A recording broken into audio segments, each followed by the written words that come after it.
Guys, when werewolves were introduced into the narrative, I could not. I couldn't do it. I don't know that we need to consider this a classic. That image has stayed with me since I was 10, and I found that again, and I was like, oh yeah, I hated that. That's gross and disgusting. This is why I never read this book.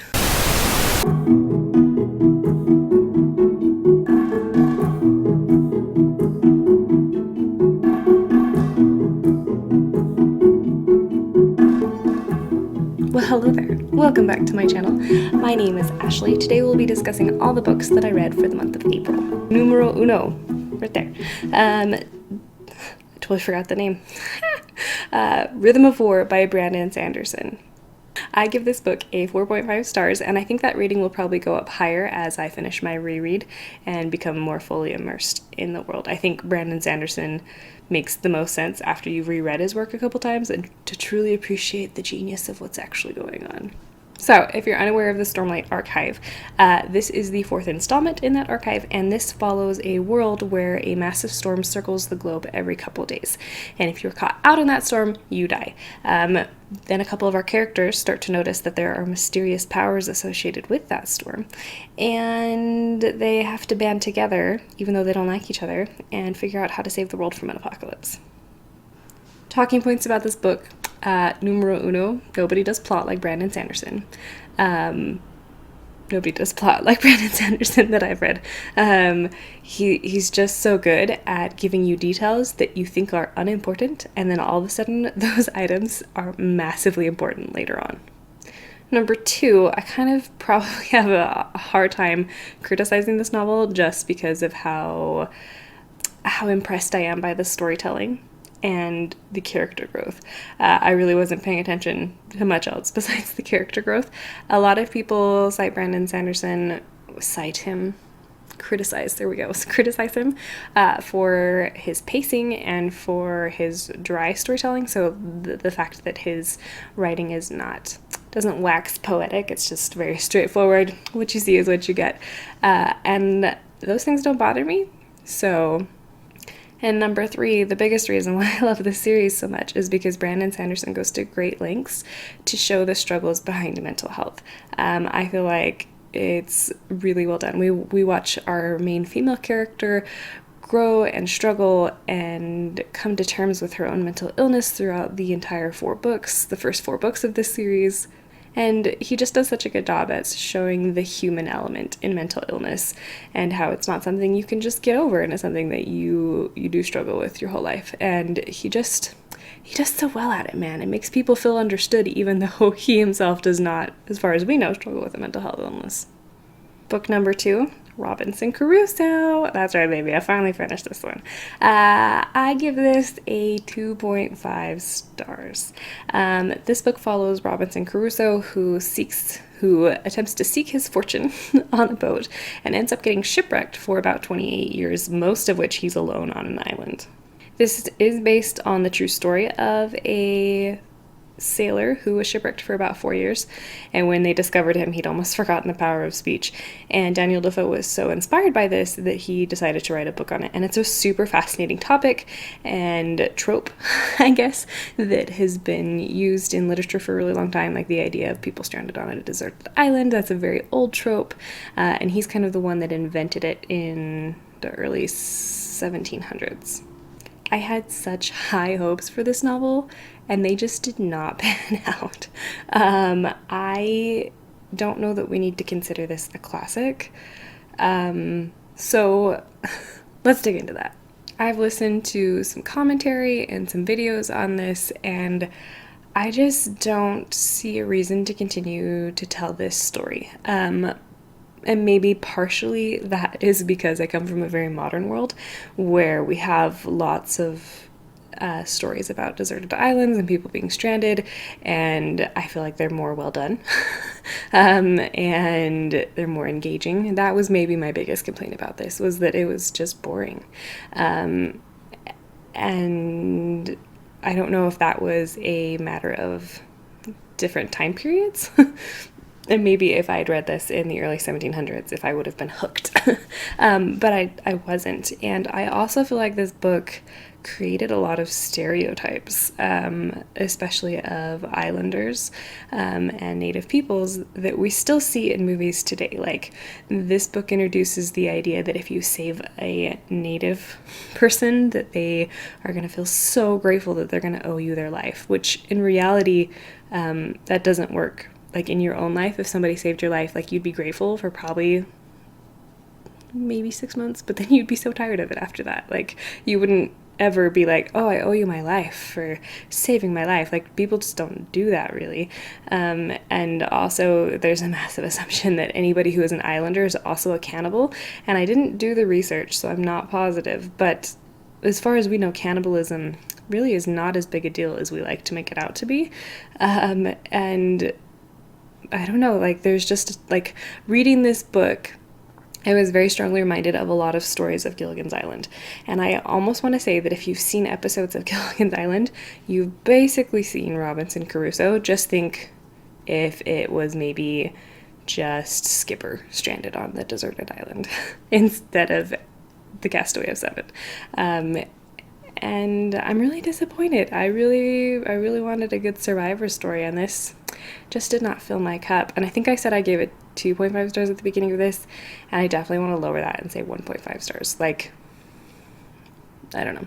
There's also a really big religious struggle going on for Robinson Crusoe, and that was probably the most interesting part to watch, was how he struggled with his religion and his belief in God after being stranded and deserted on an island for 28 years. So I liked that element of it. But mostly I just found it boring, and I didn't feel like we needed to be still talking about this in 2020. So I also don't know if that's a result of my inability to pick up on items in Robinson Crusoe, or if this was a classic that just didn't strike me, because I won't be reading it again. The next book is The Poppy War by R F Kuang.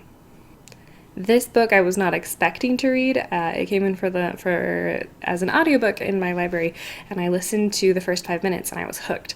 So I just kept listening, and this book completely blindsided me and took me so off guard. And it took me a really long time to figure out my thoughts on this book, just because of some of the elements that happen in the book. So this book follows Runine, short for, well, she goes by Rune, as she enters a military academy school in an attempt to avoid having to marry somebody.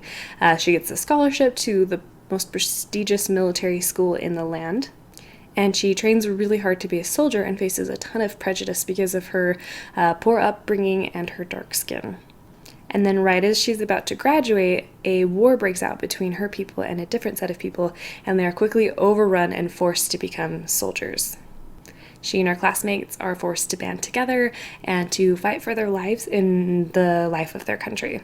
There are magical elements to this book, but I'm not going to touch very much on them because discovering those magical elements is part of the joy of reading this novel.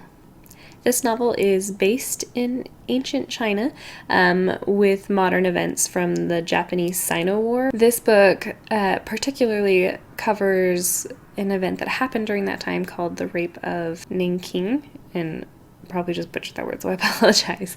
But this event is called the Forgotten Holocaust simply because nobody talks about it. And it's when the Japanese attacked a city, Nanking, in China, and they destroyed everybody in the city as fast as humanly possible and in the most brutal ways possible. With that in mind, this novel explores a lot of themes around genocide and motivations behind that and stories of genocide. And I went into this novel without any knowledge beforehand of what at all was contained in it. It was kind of sold to me as, oh yeah, this is really light YA, fun Chinese fantasy. And while in places it is that, this is an adult novel.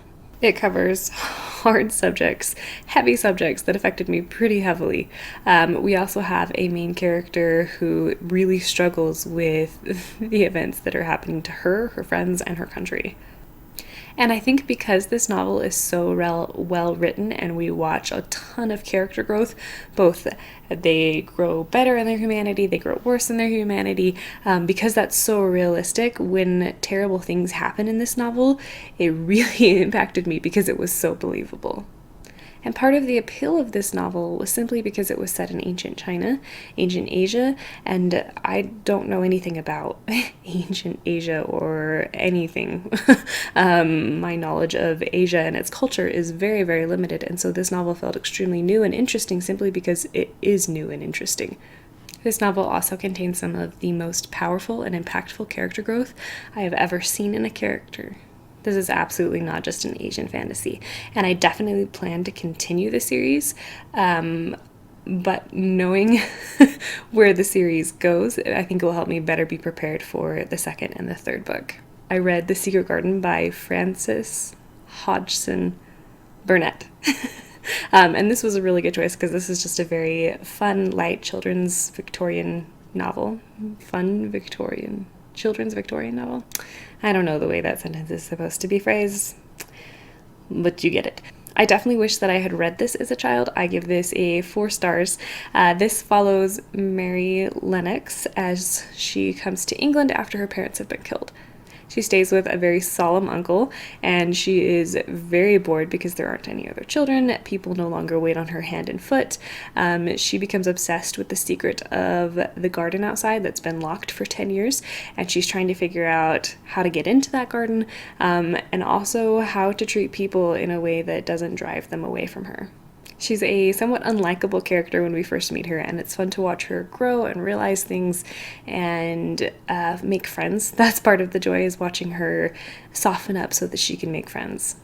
I also love that this is written with the logic of a child, where the children drive the events, and they talk about magic all the time, and magic being the driving force behind the things that are going on. And it's, from an adult perspective, you're like, no, but from a child's perspective, there is an argument for magic to be made. And I just loved it. I loved it. Next, we have The Lost Symbol by Dan Brown. This is the 3rd installment in the Da Vinci Code series by Dan Brown, and in this novel we follow Robert Langdon, whose good friend and mentor has been kidnapped, and his hand has been brutally cut off and sent to Robert Langdon as an ancient invitation to come and explore modern secrets. The CIA quickly get involved, and they're trying to prevent a gigantic disaster, and Robert is mostly just concerned with trying to find his friend and bring him back home to safety. I didn't like this book very much, and that really surprised me because I have enjoyed both Angels and Demons and the Da Vinci Code immensely. And one of the things that I loved about those 2 novels was the blend of actual facts with actual thriller novel elements. I loved the back and forth there. I thought that was really interesting, and I've never been bothered by it before, but in this novel, it really drove me crazy. The action, to me, felt destroyed by pages and pages of jargon on the science of noetics, on the ancient history of Masonic efforts and symbolism, and to be fair, this novel deals very heavily with the science of noetics, which is a discussion of how thoughts have mass and a physical influence on the world around us. I find this science very frustrating, very annoying. It feels like a lot of voodoo to me, and I just don't like the subject of it. So part of that was an inability on my part to suspend my disbelief, because I kept getting pulled out of the story to think about how if your thoughts are powerful enough, you can prevent world war, and things like that. And then I also was not as interested in the Masonic symbols and the Masonic history as I thought I would be. And I don't know. If you don't mind the science of noetics and you're really into Masonic symboly, this book probably would be right up your alley. I give this novel a 1.5 stars. 1.5 star rating. I just did not enjoy it. Next, we have From Blood and Ash by Jennifer L. Armintrout. This was a DNF. I made it 20% in and DNF'd it. This book plays really heavily into the trope of we have a girl who doesn't know how beautiful she is. She's oppressed by society. She has secret magical powers that for some reason she doesn't use for her own advantage and good. And she gets her head turned by a beautiful boy, and that's the only thing about him that she can notice, is that he's beautiful. If those tropes don't bother you, then you might really like this book. Those tropes altogether ended up really not working for me. This is a new adult novel, which means that the sex scenes are rather explicit. So heads up, this is not a YA novel. And we literally see her breaking all of the rules of her world in the first 20% of the novel, and there's zero punishment for it. And so, I don't know, like, it just felt like a pointless constraint that the author had put on her own character, but just so that it furthered the plot of the novel instead of actually being well thought out. And that was annoying. And guys, when werewolves were introduced into the narrative, I could not. I couldn't do it. I wanted a story about an isolated young woman who struggles with people, meeting somebody and liking him for being a decent human being, and he also maybe is cute. And this is just not that story. So I was really disappointed. But also, yay me for DNFing a book that I wasn't enjoying. So we'll take that as a win. The next book is A Deadly Education by Naomi Novik. After finishing From Blood and Ash, I was 100% expecting to hate this book. But I didn't. I actually really liked this book, and I give it a 4.5 stars. There were a lot of things I really enjoyed about this novel. I loved the main character. She's very snarky. She reminds me a lot of Spensa from the Skyward series, only I think I like our main character, Elle, better in A Deadly Education than I do Spensa from Skyward. I feel like the portrayal of Elle in A Deadly Education is a little bit better than Spensa. Spensa definitely irritated me a little bit in Skyward. Her lack of self-awareness, I guess. But if you like prickly characters on the outside who are really soft on the inside, then this is maybe a novel that you might enjoy. This story follows in this world, we have wizards who exist all over the place, and there are gigantic monsters always hunting them down to eat them because they taste better than your average mundane human. In order to fight this, they create a school, and they put all of the students inside the schools together, and it draws all of the monsters to the school, thus protecting all of the other wizards outside of the school. This school is unique and different in the sense that there are no teachers there. Your goal is to survive all 4 years until graduation, when you were constantly being attacked, and there's just thousands and thousands of ways to die. I would think of like a good description in my mind is consider this Hogwarts if it was possessed by the spirit of Peeves, who was trying to actively kill you. That's how I would describe this school. It's called the Scholomance. And I will say that there is a lot of world building here, and it definitely could have been handled with more grace. That's probably why I didn't give this a full 5 stars, simply because there was just a lot of world building. I was really interested in it, and I wasn't super bothered by it, but I feel like she definitely could have incorporated all of those elements in a way that wasn't so, we're going to stop all the action and talk about these monsters. But also, this is a soft magic, and so it's very hard to sum up all of the rules when it's a soft magic, and you're it feels very fantastical just because it's like, oh, and what's this? And oh, and what's this? Like, it very much feels like Harry Potter as opposed to maybe the world of Mistborn, where you know what to expect from your magic. So if you don't like soft magic, this is probably not at all the book for you. I also love that our main character is really bad at talking to people, and you as the reader can tell that, and she thinks it's because people don't like her brand of magic, and it's because she gives off a lot of really bad vibes. And I was hooked from chapter 1. I would also just like to briefly touch on the points that this novel has been accused of a lot of racist undertones, which the author has come out and publicly talked about and mentioned and apologized for. For more information on that, I have a video linked down below with Cindy. She gives a really good, thorough, very thought out discussion on all of the items and the context within our current society on kind of how that's playing out. I will definitely be reading this book, the sequel, when it comes out this August, I think. Yes, I'm really excited for the sequel. Next, we have More Than a Body by Lindsey and Lexi Kite. This is a nonfiction book written by body image researchers. Lindsey and Lexi have both started a nonprofit to help teach women how to view their bodies. This book has a heavy focus on how current societal marketing trends focus on helping women highly objectify themselves and how that impacts their happiness levels. It lays out in pretty great detail the billion-dollar beauty industry that is making a heavy profit off of women's insecurity about their bodies. But it also spends a lot of time talking about how women, in particular this book is written for women, can develop body resilience and self-compassion and self-realization about their bodies and the bodies that they exist in.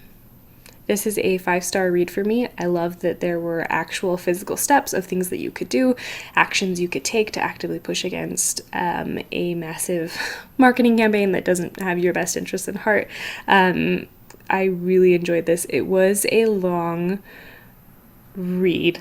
The chapters, 7 chapters, and it's a 330-page book, and each chapter is like 50 to 60 pages, which is probably one of my biggest complaints, is just that it felt really long to read. I feel like they could have maybe done a better job at splitting things up a little bit better. Also, chapter 7 is a giant recap for chapters 1 through 6, and having just read chapters 1 through 6, I didn't really care about chapter 7 because I felt like it was a giant recap. But those are my only 2 complaints on this.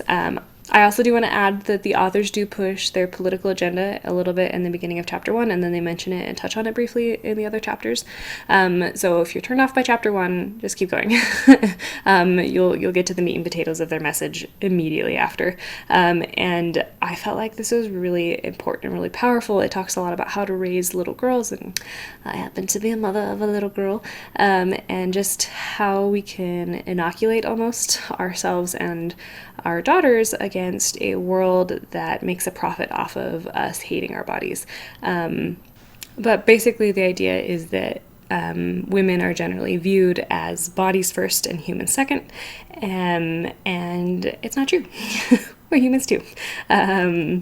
And finally, lastly, I read The Grim Grotto by Lemony Snicket. This is the 11th book in a series of unfortunate events, and in this book we follow the Baudelaire orphans as they encounter the submarine crew of the Queequeg, I think that's how you pronounce it, and seek to find the mysterious sugar bowl before Count Olaf does.